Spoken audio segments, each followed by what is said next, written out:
Christian friends. Welcome again. My name is Dwain to our study.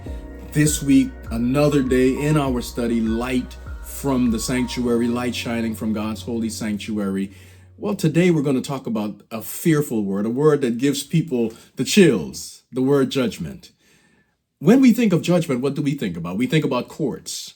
We think about prosecutors and maybe defense attorneys. We think about judgment, a decision being made, guilty, not guilty.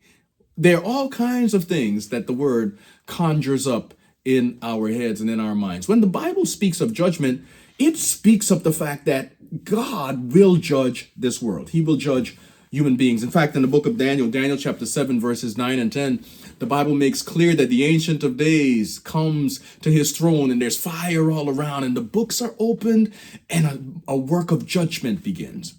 Revelation 14, 6 and 7 says that we ought to fear God and give glory to him. Why? Because the hour of his judgment has arrived. In that great antitypical day of atonement, there was a work of judgment happening. God was looking at his people and examining them and removing sin from them.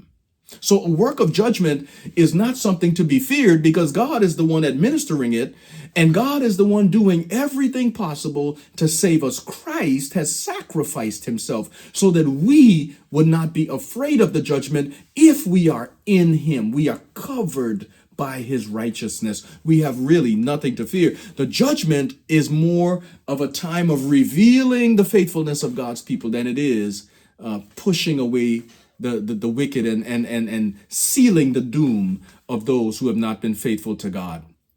The Bible does tell us that is part of the judgment.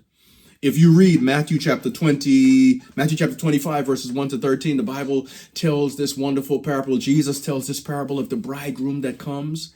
The 5 wise virgins bring oil. The 5 foolish don't bring theirs. They run out of oil. The bridegroom comes, and the ones that were wise, who had the oil of the Holy Spirit, who were faithful to God, they were able to go into the marriage feast. When the others came later, there was no entry. The bridegroom says, I don't even know you.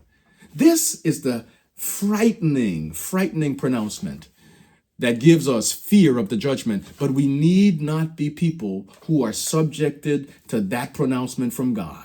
If we are faithful to God and we give our hearts to God today, we can be assured that we have nothing to fear. May God help us. May God help you and me as we study this sacred and salient lesson today.